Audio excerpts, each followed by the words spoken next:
La genèse est simple. Toute ma vie, j'ai eu à intervenir pour l'Afrique, en faveur de l'Afrique, dans la résolution de conflits entre parenthèses, entre autres. Et on a appelé la Fondation Brazzaville parce que Brazzaville a été le protocole qui a permis la fin de l'apartheid et une reprise en main de la crise sud-africaine et le problème de l'apartheid par l'Afrique. C'est donc une fondation qui est orientée sur des initiatives africaines, c'est-à-dire nous encourageons les Africains à prendre leurs grands problèmes entre leurs mains et ne pas simplement attendre et dépendre du Nord. Voilà les objectifs. Écoutez, il y a eu d'abord, je pense indirectement, puisque j'étais au centre, la fin de l'apartheid. On me reconnaît un rôle important dans cette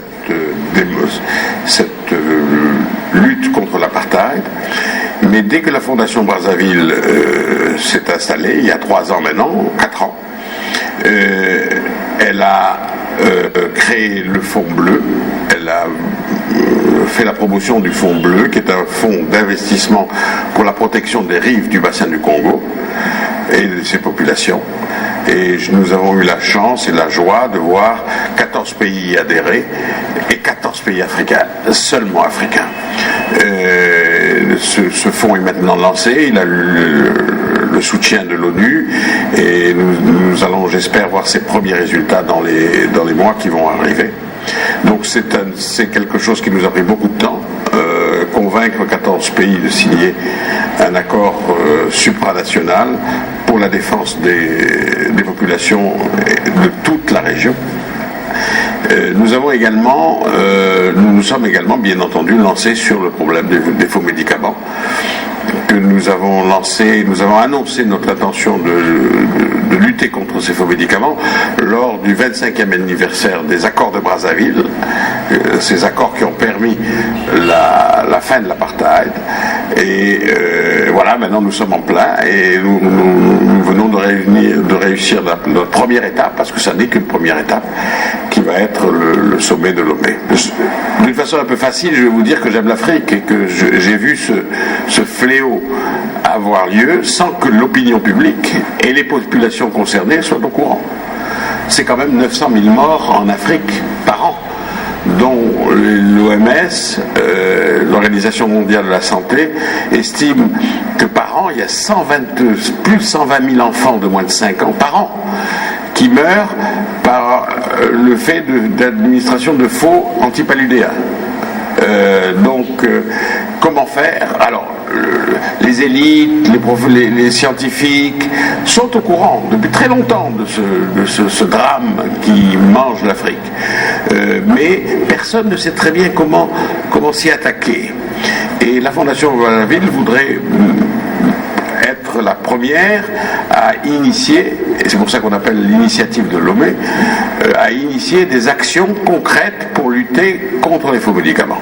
C'est ce qui va se passer à Lomé. Lomé est quelque part un pays qui est encore protégé du problème du terrorisme qui grève et qui attaque toute la région.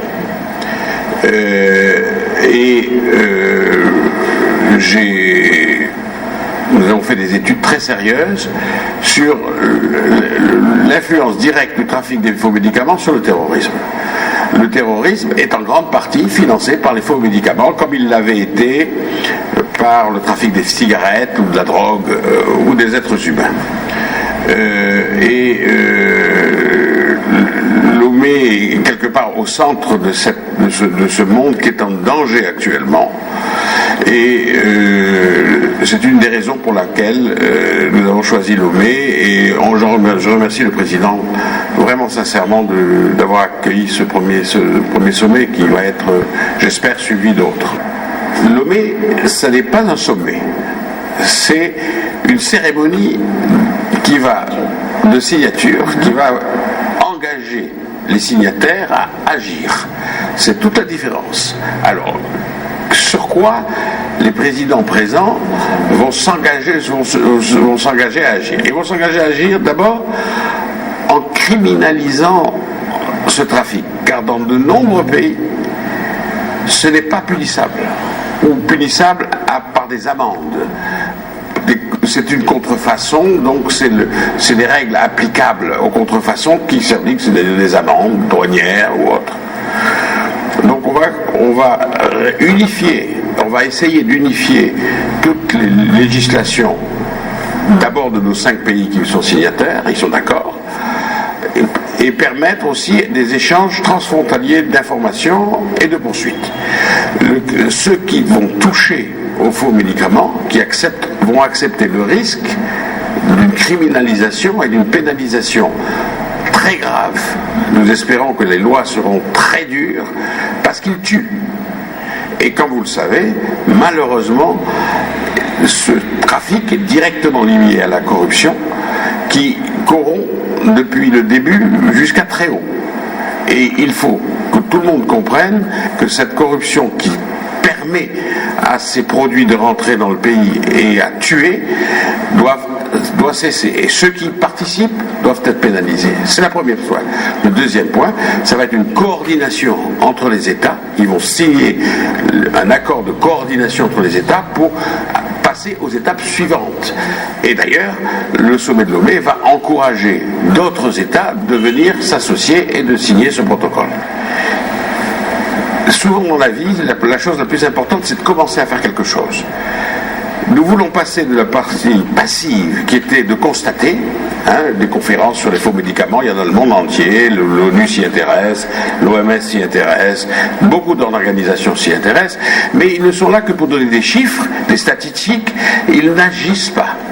Donc nous avons voulu créer ce sentiment qu'il fallait agir. Et nous avons donc initié cette initiative de Lomé pour que l'action prenne le dessus sur simplement la constatation.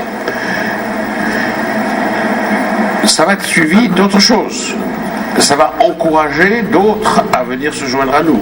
Et nous envisageons déjà un deuxième sommet, avec beaucoup plus de présidents africains et d'États africains, pour passer à une stade supérieure. Et bien sûr, je serai mort quand le problème des faux médicaments sera résolu. Ce n'est pas quelque chose qui va arriver du jour au lendemain. 200 milliards de dollars, il y a trop d'intérêts et nous allons avoir... Mais il faut commencer quelque chose quelque part et nous allons commencer à lutter contre ça. Il faut que les populations participent. N'oublions pas que dans la tradition africaine, c'est la mère qui a la responsabilité de la santé de l'enfant. C'est elle qui va économiser un peu d'argent et va ramasser un peu d'argent pour aller acheter le médicament qui va soi-disant soigner son enfant. Mais c'est elle qui va tuer son enfant. C'est un drame que nous ne pouvons pas accepter. Donc il y a aussi une volonté, une nécessité d'éducation des populations sur les risques que représentent les faux médicaments. Ça ne peut être fait que par les populations elles-mêmes. C'est elles-mêmes, c'est ces populations qui vont, c'est aux chefs de village, c'est aux maires, aux mamans, aux professeurs de dire à la population, regardez, attention, voilà ce qui va arriver si vous prenez des faux médicaments. Ça, c'est la première phase. Mais surtout, à la jeunesse africaine, nous allons lancer un grand défi. Je vais vous faire une petite confidence. Samedi, en clôture de la signature du protocole qui va être signé, je serai celui qui va conclure auprès des chefs d'État et je vais annoncer un concours. Un concours qui va être ouvert à toute la jeunesse africaine. Qu'on vienne nous donner des idées. Qu'on nous dise ce qu'il faut faire. Nous allons créer un comité d'analyse par des grandes sommités et nous allons sélectionner 10, 15, 20 jeunes qui nous auront dit il faut faire ça et nous allons présenter leurs propositions au grand sommet qui va avoir lieu, nous l'espérons, au mois de juillet. La ville n'a pas été encore décidée, ça va être décidé vendredi soir.